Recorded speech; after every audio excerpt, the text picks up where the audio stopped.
Assalamualaikum warahmatullahi wabarakatuh. Di sini saya akan menjelaskan tentang skim PKM Pengabdian Masyarakat. Yang pertama yaitu dari judulnya atau cover. Untuk judul itu berisikan tentang objek, metode, dan manfaat. Di sini saya mengambil contoh dari salah satu PKM yang sudah pernah didanai di tahun sebelumnya dengan judul Pengolahan Sampah Organik Rumah Tangga Mandiri berbasis budidaya larva Hermetia illucens. Untuk judul maksimum terdiri dari 20 kata tanpa akronim dan tidak boleh disingkat.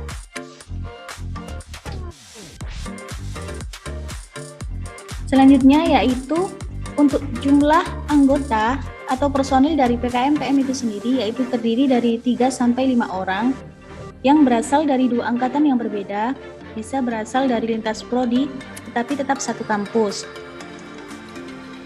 Selanjutnya yaitu lembar pengesahan dari PKM Pengabdian Masyarakat.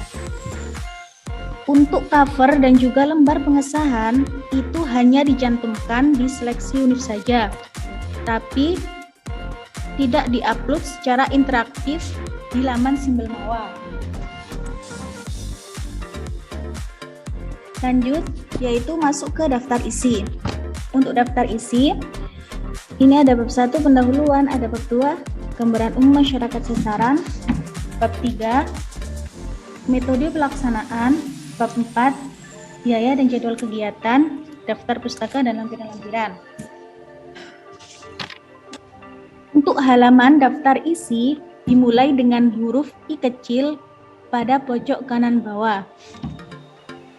Selanjutnya yaitu masuk pada bab 1 pendahuluan. Yang pertama, latar belakang. Untuk poin-poin paragraf itu bisa diisikan seperti poin di bawah ini. Yang pertama, yaitu gambaran mitra dampingan. Yang kedua, ada urgensi sesuaikan dengan judul pengabdian, potensi dari masyarakat, permasalahan pada mitra dampingan, dan pemetaan atau penawaran penyelesaian masalah mitra dampingan. Jadi untuk latar belakang itu sendiri, kita itu harus bisa melihat untuk solusi yang sudah ada itu seperti apa, terus solusi unik dari kita sendiri itu seperti apa, dan harus berdasarkan dengan kajian ilmiah yang sudah ada. Kita juga harus melihat potensi dari masyarakatnya, baik dari kelebihan masyarakatnya itu sendiri maupun kekurangannya. Selanjutnya, masuk ke luaran yang diharapkan.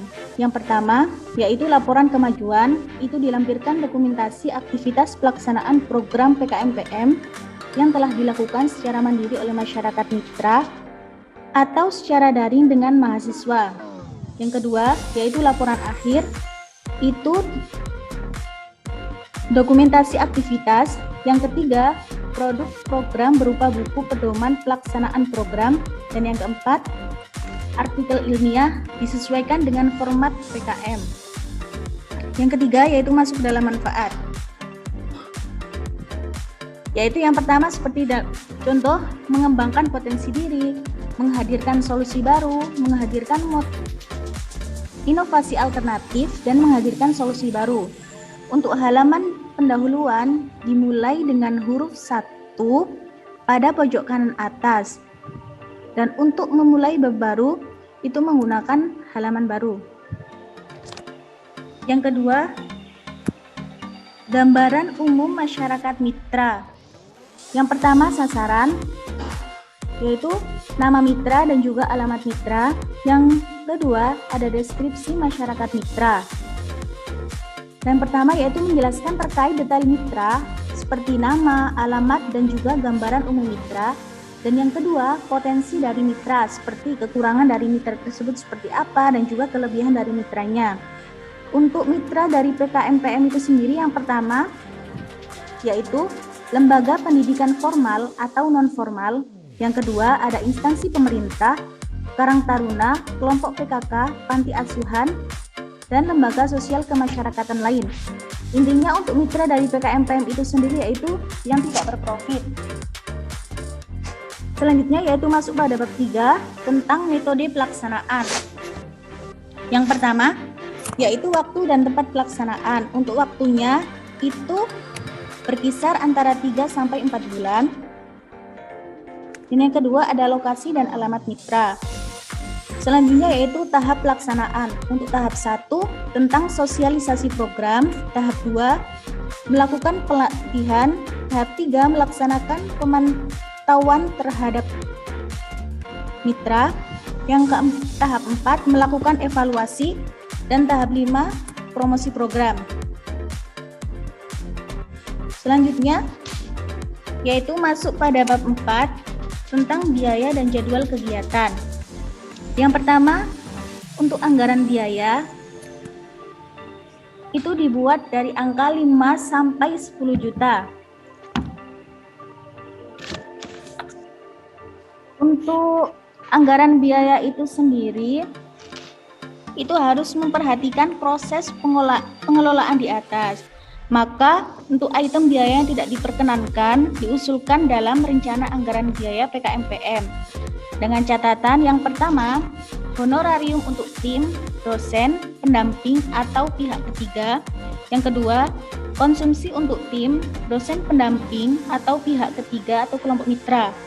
Yang ketiga, pembelian atau penyewaan komputer PC, laptop, printer, ponsel, kamera, dan sejenisnya. Yang keempat, penyusunan, penggandaan, dan penyitaan laporan kemajuan, laporan akhir, kecuali PTS atau PTN yang mewajibkan hard copy. Selanjutnya yaitu kertas lebih dari 2 rim dan alat tulis menulis sesuai dengan kebutuhan. Di sini sudah ditampilkan untuk tabel dari anggaran biaya yang sesuai dengan buku panduan PKM tahun 2021. Selanjutnya yaitu ada jadwal kegiatan. Untuk jadwal kegiatan itu sendiri itu disesuaikan dengan tahap kegiatan yang dibatasi selama 3 sampai 4 bulan. Jadwal disusun dalam bentuk bar chart untuk rencana kegiatan yang diajukan serta sesuai dengan format pada lampiran 1. Selanjutnya yaitu masuk pada daftar pustaka. Untuk daftar pustaka itu sendiri disusun berdasarkan sistem nama dan tahun atau hardback style dengan urutan abjad nama pengarang, tahun, judul, tulisan, dan sumber. Untuk daftar pustakanya itu disarankan berasal dari jurnal pengabdian masyarakat maupun buku. Selanjutnya yaitu lampiran-lampiran. Untuk lampiran yang pertama yaitu biodata ketua, anggota, dan dosen pendamping. Untuk isi dari lampiran yang pertama yaitu menyangkut identitas diri, kegiatan kemahasiswaan yang sedang atau pernah diikuti, dan penghargaan yang pernah diterima. Untuk data di sini untuk nama itu harus menggunakan nama lengkap dan tidak boleh disingkat. Selanjutnya yaitu masuk pada lampiran-lampiran. Untuk lampiran yang pertama tentang biodata ketua, anggota, dan juga dosen pendamping. Untuk lampiran 1 memuat identitas diri, kegiatan kemahasiswaan yang pernah atau sedang diikuti, dan penghargaan yang pernah diterima. Di sini untuk nama itu harus lengkap ya, tidak boleh disingkat. Dan juga untuk teman-teman jangan sampai lupa untuk menyertakan tanda tangan basah, karena itu sebagai syarat proposal diterima di tahap 1. Karena kan kebanyakan dari teman-teman ada yang sering melewatkan atau sering lupa. Selanjutnya yaitu anggota pelaksana, itu mulai dari anggota 1, anggota 2, anggota 3, dan seterusnya. Itu juga sama, memuat identitas diri, kegiatan kemahasiswaan yang pernah atau sedang diikuti, dan penghargaan yang pernah diterima. Selanjutnya yaitu masuk pada biodata dosen pendamping. Itu memuat identitas diri, riwayat pendidikan, rekam jejak Tridharma PT Pendidikan atau Pengajaran, penelitian dan pengabdian masyarakat. Lah untuk data dari dosen pendamping ini mungkin teman-teman bisa ditanyakan untuk ke dosen pendampingnya masing-masing ya. Selanjutnya yaitu masuk pada lampiran 2 yaitu justifikasi anggaran. Untuk dari teman-teman dari tim PKMPM bisa memperincikan sedetail mungkin kebutuhan apa yang diperlukan. Di sini sudah saya tampilkan untuk tabel dari jenis perlengkapan, ada volume, harga, dan juga nilai yang dibutuhkan dari proposal PKMPM. Selanjutnya yaitu masuk pada lampiran 3 tentang susunan organisasi tim peneliti dan pembagian tugas. Di sini nanti teman-teman bisa membagi tugas dengan sesama timnya, seperti yang pertama, nama dari mahasiswanya, ini program studinya apa dan tugasnya apa. Untuk dari PKMPM itu sendiri, yang pertama yaitu ada sosialisasi dan pengenalan, ada pengawasan proses, yang ketiga proses produksi, dan evaluasi kegiatan. Selanjutnya masuk pada lampiran 4, yaitu surat pernyataan ketua pelaksana.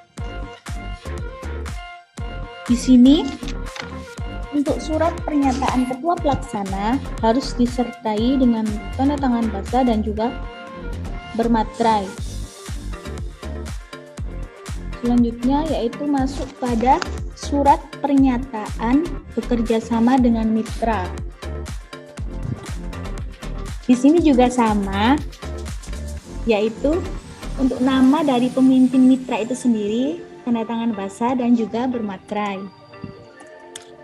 Yang terakhir yaitu lampiran ke-6, itu berisi tentang denah lokasi mitra, yaitu bisa berupa screenshot Google Map jarak dari Unisla sampai ke mitra dampingan.